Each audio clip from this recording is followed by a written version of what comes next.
The story of Donald Trump and his creepy obsession with teen girls. Donald Trump has always loved young women, which is why he purchased Miss Teen USA in 1996. Buying a teenage beauty queen pageant is a totally normal thing for a 50-year-old real estate developer to do. When the girls were in their dressing room, he'd stroll on through and inspect them. Many were undressed and many reported feeling violated.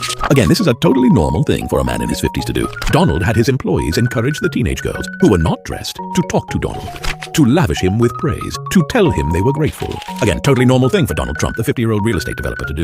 Totally normal. When this went public, Donald denied he'd ever done this. There's only one problem with that. As with most of Donald's lies, he'd forgotten that he'd already bragged about it publicly on the Howard Stern show. Well, I'll tell you the funniest is that I'll go backstage before show, and everyone's getting dressed and ready and everything else, and no men are anywhere, and I'm allowed to go in because I'm the owner of the pageant, and therefore I'm inspecting it. I'm inspecting. I want to make sure that everything's good. Yeah, the dress. Is everyone okay? They're standing there with no. Is everybody okay? And you see these incredible-looking women, and so I sort of get away with things like that. Again, I can't stress this enough. It is perfectly normal for a 50-year-old man who works in real estate to hyperfixate on the bodies of teenage girls and peep on them in their dressing rooms. Utterly normal. As many of you know, before I was elected as vice president, before I was elected as United States Senator, I was the elected Attorney General, as I've mentioned, of California, and before that I was a courtroom prosecutor. In those roles, I took on perpetrators of all kinds.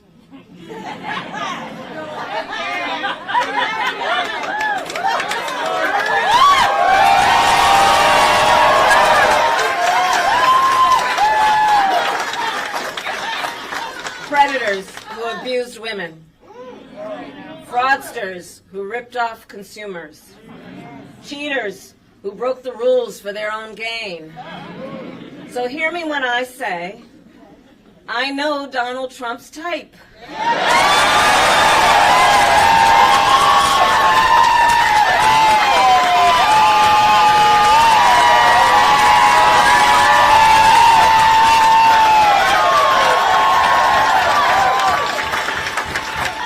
And in this campaign, I will proudly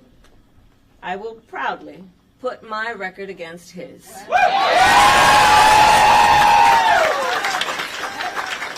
As a young prosecutor, when I was in the Alameda County District Attorney's Office in California, I specialized in cases involving sexual abuse.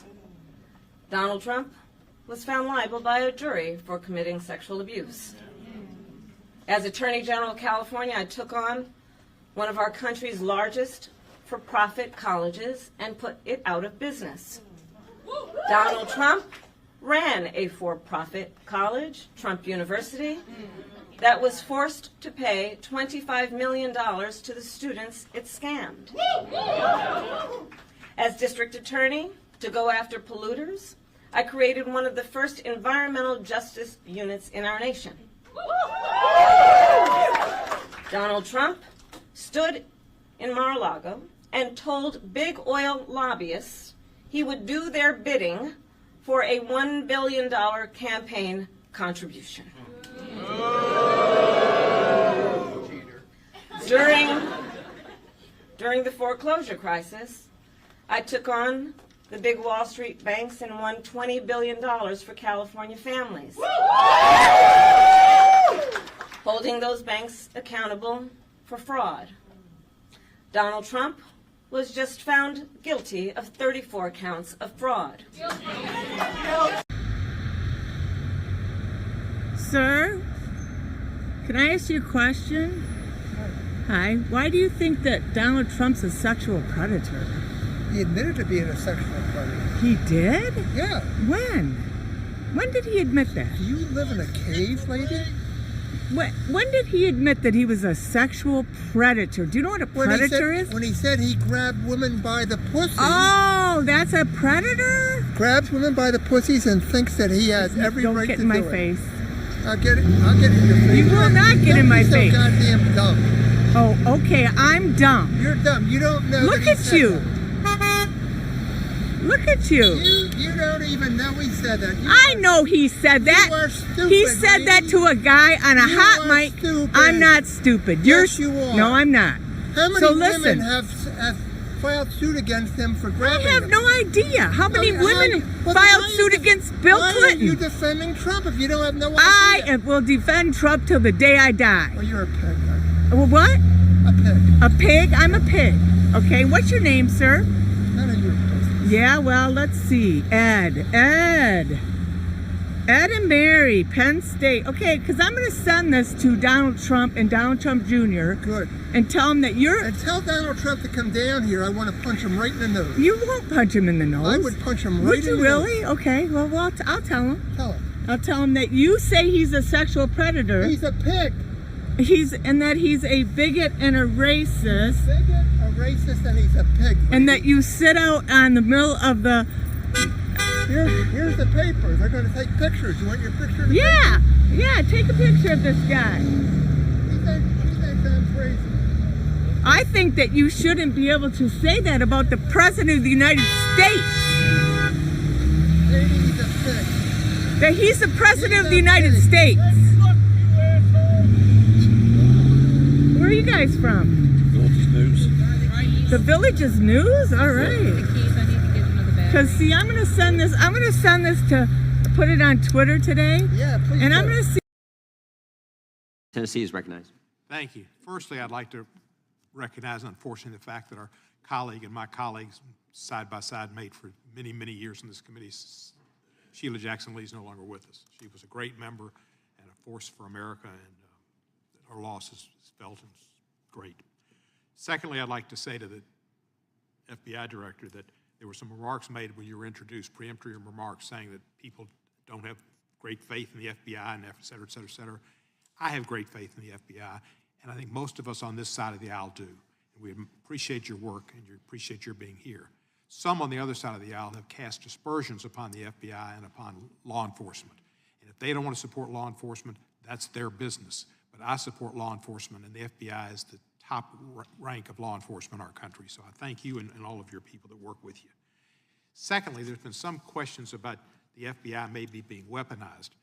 Did President Biden ever ask you to get involved in the case in Orlando, Florida, where Kevin McCarthy says that Mr. Gates is investigated for some sexual involvement with a 17-year-old girl? Did the president or anybody in the Democratic Party, as Mr. McCarthy has suggested, weaponized you and tried to get you involved in that case?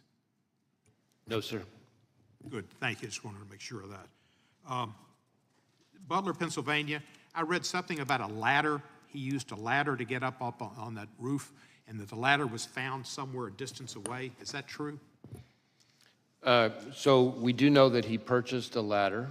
I think, if I recall correctly, it was about a 5-foot tall type of ladder. But importantly, we did not find the ladder at the scene. So it's not clear that he used the ladder to get on top of the roof. So you don't think we're the ladder... still digging into all that, things related to the ladder and his access to the roof. But he did buy a ladder, but the ladder was not found at the scene. The ladder didn't have any feet on it. It didn't walk off. Oh, right. Thank you, sir. There have been a lot of threats against public officials. We've seen Mr. Scalise terribly shot, and we saw Gabby Gifford shot, and other Congress people, and many of us have had death threats. And the FBI has, I think, been made aware of those to protect us, and I appreciate that greatly. But we've also had election officials and poll workers threatened. What is the FBI doing in consultation with other law enforcement to ensure every eligible voter can safely and confidently cast a ballot this year? So when it comes to threats to election workers in particular, we participate in the election threats task force that DOJ set up. We also, and there have been quite a number already of arrests and convictions under that task force. We have got a number of investigations underway that involve all kinds of threats to election workers, ranging from online threats to, there was even some mailings that included fentanyl. So there's been a number of types of threats to election workers. And these are, after all, people who are putting in their own time for the good of the country to try to help us have a functioning democracy. And so the idea that they would be targeted with violence is just outrageous. We are sharing information with election officials about things to be on the lookout for. We have election crime coordinators in all 50 states. You'll be prepared for Election Day with additional, FBI will be looking out for. Yes. Thank you, thank you. Jeffrey Epstein, been in the news a lot lately about involvement with certain people high in politics involved. Did the FBI conduct the raid on his townhouse in New York when he was incarcerated in New York? There was a raid on his East Side townhouse. Well, I don't know about a raid. I know we executed a number of searches in the course of our fairly extensive investigation related to Mr. Epstein. Can you tell me during that search if you came across and have within the possession of the FBI tapes of him with other individuals that he might have taken in people in compromising positions? Yeah, I don't know that there's anything I can share related to that. I can see if there's information we could provide and maybe get back to you on it. If there were tapes of people in prominent positions, friends of his he posed for pictures with, possibly in compromising positions, it would be, the public, I think, has a right to see those. Well, I mean, how we handle evidence recovered in a criminal investigation has all kinds of rules that apply to it. I recognize the intense public interest in the subject, but we'd have to follow our rules. But I'm happy, like I said, I'm happy to follow up with my team on it. Thank you, sir, and I appreciate your service, and thank you for being here today. Gentlemen, yield the last 5. Dear those who munch on this channel, yes, that's you, and you over there. Your mission, should you choose to accept, is to get yourself to invite more people along to the 24/7 Eyes channel. Please get them to subscribe any day between Monday to Sunday before 10 p.m. November 5th. For daily roasts with a political option and extra room for those wanting Dems on board. There will be gossip, banter, and funny bits to be shared every day as the British outsider Tony delivers non-stop what he's found round from America's political bag. This message will self-destruct and end in 3, 2, 1.